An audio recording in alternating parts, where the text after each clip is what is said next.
So judging by how many times I talk about it, I'm sure you guys have already figured out that I work at Disneyland because I know I talk about it so much. But I wouldn't be doing it if it wasn't for the fact that I actually like what I do. I like it a lot. It was my dream job since I was a little kid. And once I actually hired into the company, I decided that I wanted to transfer, and I realized what I really, really wanted to do, and that was where I work now, which is guest relations. And what I like about guest relations is that it's a job that's rooted in heritage, history, and culture. The job has been around since 1959, and the park opened in 1955. So the woman who started the department, her name was Cecily Brigden. She was kind of like me. She really wanted to work at Disneyland, and she actually applied 5 times when she found out that it was going to open, because she really believed in what Walt Disney wanted to do. So she applied, like I said, 5 times, and on the 5th time, she finally got the job. And there's a quote that she was quoted as saying that she was so excited when she got it that she actually drove her car through her garage when she got home. So something that's really interesting about her is that she started off as a ticket taker, or in a ticket booth. So she just worked in a ticket booth, but Walt Disney noticed that her line was always the longest. And he just kind of observed her and just kind of checked it out to see what was going on, what she was doing differently than other people. At first he thought it was a negative thing, but then he later found out that it was a positive thing. People were lining up in her line because she would always give people tips and to kind of better their day, to make the most of their time. And he confronted her about it, and he actually offered her a new job position for a new department that he was going to create, which was guest relations. She aided him in founding the department in 1959. And essentially, it just started off as customer service. That's basically what it was going to be. It was going to be the concierge for the Disneyland park. But it eventually developed into the tour guide department. There was a lot of they started developing tours that were going to go out into the park. Because that was something that was very popular in that day. People kind of wanted someone to go with them and show them around, tell them what they could do, how to make the most of their day. So one of the most famous tour guides, her name is Julie Ream, and she was actually under Cecily, because Cecily ended up becoming a supervisor. And she was actually, there's a rumor that she was actually the strictest person when it came to this department, because it meant so much to her. So her tour guides needed to be perfectly polished, basically Barbies. They needed to have the look, they needed to look nice and clean and pressed, their hair needed to be a certain length, they needed to be a certain weight. She would actually go as far as to weigh them every day that they come into work. She was very, very, very strict. So Julie Ream was one of her tour guides, and she actually became the first ambassador of Disneyland in 1965, so 10 years after the park opened.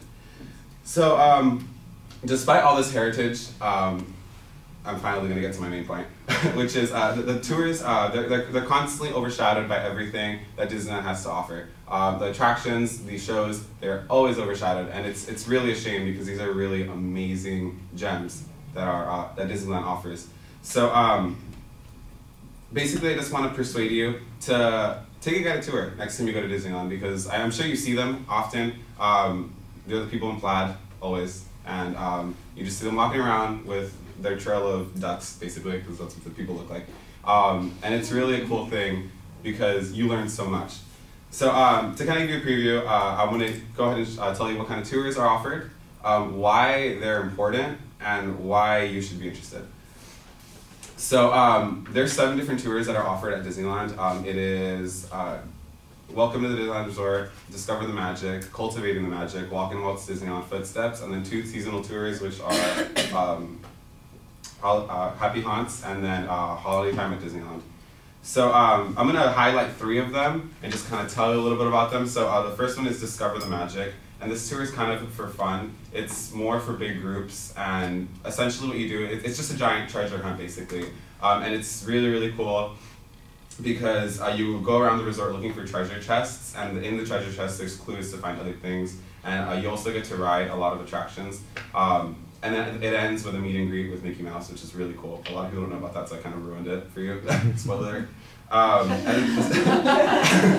the second one is Cultivating the Magic, and this one, it sounds really lame at first. It's called it's basically about horticulture and the plant life at Disneyland. But it's more for ambiance and environment as well. So you kind of go around the whole park, and the guide points out to you the different species of plants that are around in every land and how they help the ambiance. So Tomorrowland has edible plants, you know, and then there's like a bunch of exotic plants in Adventureland, and there is basically different types of flowers everywhere all around the park that reflect the time as well as the season. So that one's really interesting if you like horticulture or if you just like to look at plants.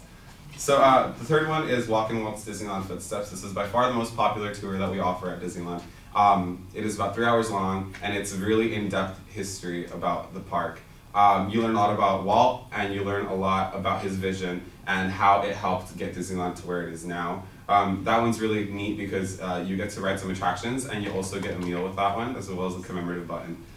So why are they important? This is the big question. So Disneyland is a living, breathing time capsule, and the reason why I like working there so much is because when I walk into work, I kind of see it as a museum. I feel like I'm stepping through a museum. I don't, not to say the attractions aren't important, but to me, the history is far more important. Like I said, the history, it's now 60 years old, which is really impressive. It's one of the oldest theme parks in the United States, and it is a national landmark, essentially. It's a staple. If you're from somewhere else, if you're from a different country, you come to the United States for Disneyland. The tours are also really cool themselves because they allow for VIP experiences. It's really cool because when you're walking around with a tour guide, everyone's looking at you because they think you're important. And you are important, but I mean, not as, you know, a celebrity or anything. But it's cool because you get expedited boarding onto some attractions, and as well as, you know, like if you get a meal package, things like that. It's just really neat. So why should you be interested? There is a lot of tours that are offered, and there's always going to be a tour for you if, you know, just kind of see what you're interested in, and I'm sure that there's going to be a tour that will, you know, strike a chord with you. So the coolest thing, I think, is that tour guides are storytellers, and they kind of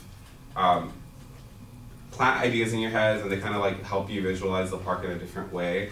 And it's kind of like you're in like the biggest classroom in the world, because there's so much everywhere. No matter where you turn, there's going to be history somewhere in Disneyland. So guided tours are kind of a not-so-hidden gem of Disneyland. You see them going around, but you never really think to take one. So kind of what I wanted to do was just to persuade you to see if next time you're there, maybe it's something you want to do. They're really cool. At least take one once at least to see what they're like. And I'm sure you'll love them. There's people who go back and who've taken them all, just to say that they have. So, the tours are essentially, they're like world-class tours. They're super professional. The tour guides are perfectly polished. The training that is undergone is intense, and not everyone gets to be a tour guide. Sometimes you spend some time in the department, and after about 6 months in guest relations, that's when you can learn a tour. And sometimes you wait that 6 or 7 months and you start training for your tour, then you take a personal assessment and you don't pass, so you can't be a tour guide. So it's really intense. Not everyone gets to do it. It's also one of the most sought after jobs at Disneyland.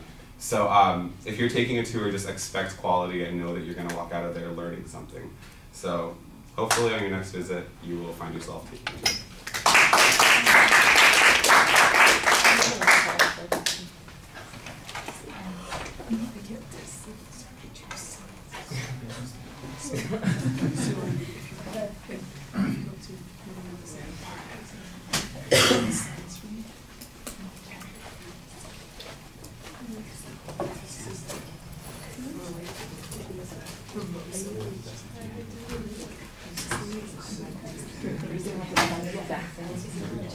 Yeah, there's a specific. Cinderella is the side. Cinderella. Everyone else is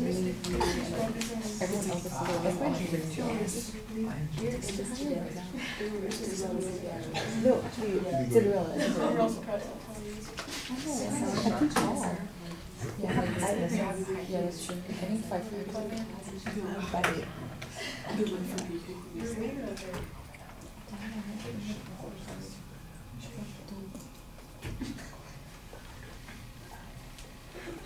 All right, well, we've missed a couple of opportunities here and there. Cassie's had to leave us early.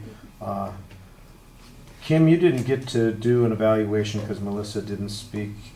how about you do the evaluation here? I was in the bathroom. Oh, that's okay. Hey, you know, it's all right. I was just trying to make sure everybody gets in a little opportunity here. Sam, did you do an oral evaluation the other day? No, I'll do it. All right. Why don't we have you do this then here? All right. Well, I don't really know much about Disneyland, but I felt like I learned so much. I didn't know any of that, honestly. But I like the organization. Like, it was pretty organized. Like, I mean, like, I don't know. Like, I just understood like what you were saying. I was really into it, and I don't really have any negative parts. Like, you weren't really looking at your note cards. Like, it's a topic that you knew, so I mean, it was awesome.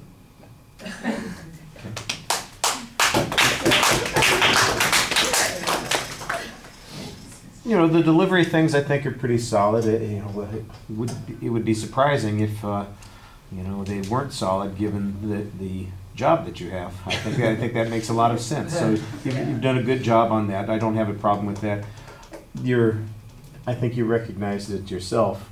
Your opening section before you get to the purpose of the speech takes 3.5 minutes to get there. So that's almost half of your time is leading up to what the point of the speech was. That's a little problematic. You need to get there a little bit faster. I think you've got this enthusiasm for talking about the subject, but some of it would probably be better in an informative speech rather than a persuasive speech. When you're talking about the persuasive element of the speech, I want to know, because everybody, I'm sure everybody here has been to Disneyland. So what am I going to get that I don't already get going to Disneyland? I've done these kinds of things. So what's going to be different about it? That's the kind of thing that you need to sell people on. That they're going to get a special experience. They're going to learn things that they wouldn't learn otherwise. They're going to have opportunities that are going to be different than any other visit to Disneyland that they had because of these kinds of things. And they'll also be accompanied by one of the most knowledgeable people that they could possibly hope for. And they don't have to read in a brochure. They don't have to look at the back of a map. They don't have to get out an app and see something, because I'm sure Disneyland's got apps now for those kinds of things. No? Well, somebody has got them. Maybe Disney hasn't done it, but I would be willing to bet that there's somebody out there who's put together a Disneyland app and does exactly those kinds of things. That provides that to you. But these are people that are different and special, and they're gonna change your experience. And this is where we need to have some testimony from people who've taken those tours. We need to know a little bit more. Well, I wonder why people haven't considered doing this. Is it costly to do? I have no idea how much it costs, how different it is. Can I just sign up for it and get it for no extra fee whatsoever? I don't know. That's something that ought to be in your argument here. So there's things like that. Like I said, it feels a little bit more like you had an informative speech without putting in quite as much persuasive material as you need. All right, let's leave it there.